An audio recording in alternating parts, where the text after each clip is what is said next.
प्रवचन भारती का आपने देखा था। इसमें 2 अप्रैल 1948 में ते इनकी मृत्यु होगी और 20 मार्च 1948 में इन्होंने अब जगत सिंह को वहाँ उत्तराधिकारी बना दिया था। पुण्यात्माओं, दास के इस परोपकार के प्रयत्न को आलोचना ना समझना कि मैं संतों की आलोचना कर रहा हूँ, एक महापरोपकार कर रहा हूँ। ऐसे कर रहा हूँ कि जैसे एक बार किसी ने नकली नोट छाप लिए थे 500 के, सरकार को पता चला तो उसको मीडिया के माध्यम से, समाचार पत्रों के माध्यम से, टेलीविज़नों के माध्यम से दोनों नकली और असली को साथ साथ दिखाया था और ये बताया था कि ऐसे लक्षण वाला नकली है, ऐसे लक्षण वाला ओरिजिनल है। तो वो जनता का हित कर रही थी सरकार। और कोई ये कहे कि ये आलोचना करते हैं, दूसरों के नोटों को नकली बता रही है सरकार, तो क्या सरकार आलोचना कर रही थी? महापरोपकार किया। ना जाने कितने लोग ठगे जाते, बर्बाद हो जाते। तो इस दास का यही प्रयत्न है। जिन महापुरुषों ने परमात्मा पाया और जो परमात्मा ने स्वयं आकर ज्ञान बताया, उनका एक मिलता है, एक जैसा मंत्र है, एक जैसी साधना है उनकी। और जो ये नकली संत हैं, इनकी साधना गलत। 17 वर्ष तक हठ योग किया इस शिवदयाल जी ने, है किसी संत के प्रमाण में? गरीबदास जी बाल बच्चेदार थे, हल बाते थे, खेती करते थे, भगवान का सेवन करते थे। गीसा संत जी भी बाल बच्चेदार थे, किसान का काम करते थे और भक्ति की परमात्मा पाया। नानक साहब जी भी पहले नौकरी करते थे, फिर परमात्मा से परिचित होने के बाद नौकरी त्याग दी, 10-12 वर्ष प्रचार किया, फिर परमात्मा ने आदेश दिया, कबीर जी ने, पूर्ण परमात्मा ने, सतपुरुष ने, कि आप अपनी भक्ति करो, इनको बाद में देखेंगे, अभी तेरा विरोध शुरू हो जाएगा। और नानक जी का इतना विरोध हो गया था, उनके पिताजी भी विरोधी बन गए थे उन नकली गुरुओं के कारण, कि ये क्या पैदा हो गया हमारे घर में, हमारे देवताओं को कहता है ये तो नासवान है, ब्रह्मा विष्णु महेश को। तो नानक साहब जी खेती भी करते थे, बाल बच्चेदार थे। और दादू साहब जी तेली का काम करते थे, तेली बैल चलाते थे, कोल्लू रखते थे। ऐसे मुल्कदास जी किसान थे और बाल बच्चेदार थे। कहने का भाव ये है कि इस तरह का हठ योग किसी ने नहीं किया जैसा शिवदयाल जी ने किया। और उसको परिणाम क्या मिला?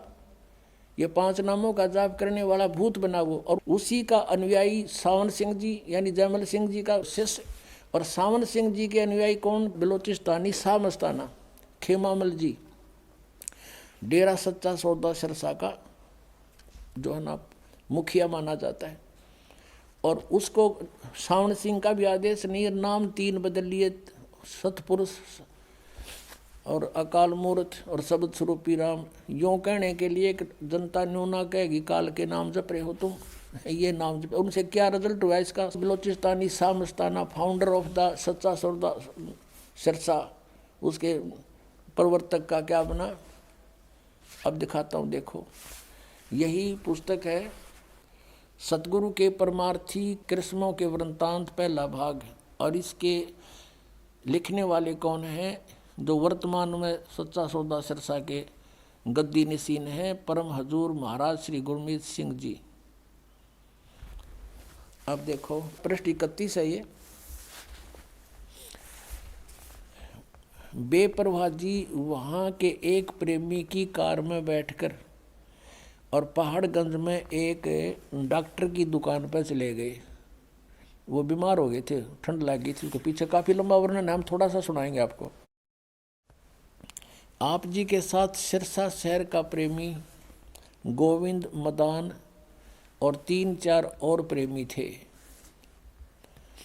अब आगे चलते हैं।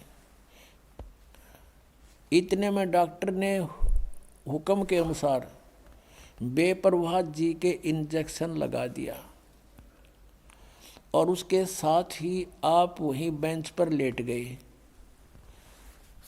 यानी वो बेपरवाह जी खेमामल जी बेंच पर लेट गए इंजेक्शन लगते ही, और तलियों की जलन का बहाना करके धन धन सतगुरु का नारा लगा दिया। अर्थात 18 अप्रैल 1960 को सुबह 10:15 पर अपना पंच भौतिक शरीर छोड़ दिया, छोड़कर अनामी देश में जा समाये। इंजेक्शन रिएक्शन हो गया इसका, और इंजेक्शन रिएक्शन से मृत्यु होगी 10 मिनट में इसकी, और वहाँ से इसको उठाकर फिर नौकानामी देश में जा समाये। यह दृश्य देखकर डॉक्टर के पसीने छूट गए। वह बहुत चक्का रह गया कि अब क्या होगा, बाबा जी के अनुयायियों से बर्बाद कर देंगे, उस पर कत्ल का इल्ज़ाम लगाकर अदालत में सज़ा करवाएंगे। उसे अब कुछ भी नहीं सूझ रहा था, वह अब क्या करे। अब ज़्यादा ना पढ़ें, बाकी तुम पढ़ लियो, लेकर इनके पास बहुत मिल जाएंगे। इसमें और बहुत ऐसे रहस्य हैं इनके। ये सारे 92 होकर मरे। बाद में सतनाम सिंह जी की हिस्ट्री दिखा दो इनकी। लास्ट में इनके ऑपरेशन हुआ, पता नहीं वहाँ बम्बई में ले गए, टांग में दर्द हो गया, उसके को 20 डॉक्टरों को दिखाया, फिर हार्ट में डिफेक्ट हो गया, वाल में डिफेक्ट हो गया, जयपुर ले गए, फिर बम्बई ले गए, फिर वापस लाए, और फिर काफ़ी दिनों तक ये ऐसे ही अपना दुखी होकर शरीर छोड़ कर गए। अब कहने का भाव ये है कि अब आपको दिखाते हैं इनके परम धनी की दुर्गति। किसकी? शिवदयाल जी की।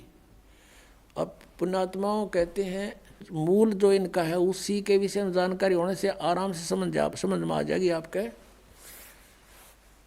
कि बाकी जो दूसरे इसके अनुयायी हैं वो कहाँ जाएंगे। जैसे ये एक जय गुरुदेव पंथ है मथुरा में, और वो भी आगरा से शिवदयाल जी के ही शिष्य हैं, शिष्य के शिष्य ऐसे परंपरा। जैसे जयमल सिंह जी ने ब्यास में डेरा बना दिया, और उसने जय गुरुदेव पंथ वाले ने वहाँ मथुरा में तुलसी साहिब बोल रहे हैं उसको, उनका शुभ नाम तुलसी साहिब, वर्तमान में जो वहाँ बैठे हैं गद्दी पे मथुरा में। तो उनसे किसी ने प्रश्न किया कि पूरे गुरु की क्या पहचान है, तो उत्तर देते हैं तुलसी साहिब जी ने कहा अपने शिष्य को जो पास में बैठा था कि बता दे, बोल दे सारी कहानी हमारे बारे में। तो उसने क्या उत्तर दिया कि जो परमात्मा के दरबार में आते जाते हैं वे पूर्ण संत हैं, और चाहने वालों को जो आज्ञा का पालन करते हैं उनको भी पहुंचा देते हैं परमात्मा के दरबार में। और सतपुरुष जिन जानिया, और सतगुरु जिसका नाम, तिनके संग शिष्य उभरे नानक हर गुण गाओ। नानक साहब की वाणी बोली उस चेले ने उसके गुरु जी के आदेश से। वो क्या कह रहा है कि जिसने सतपुरुष को जान लिया और वो उसका सतगुरु नाम है, और उनसे उनके नाम लेते उनकी शरण में जाने से सबका उद्धार, शिष्यों का उद्धार हो जाता है। अब देखो इनकी अकल, इन सतनाम का दबेरा भी को नहीं। बात करें सतपुरुष की। संत रामपाल जी महाराज के मंगल प्रवचन सुनने के लिए आज ही प्ले स्टोर से डाउनलोड करें संत रामपाल जी महाराज ऐप और सब्सक्राइब करें हमारा यूट्यूब चैनल संत रामपाल जी महाराज।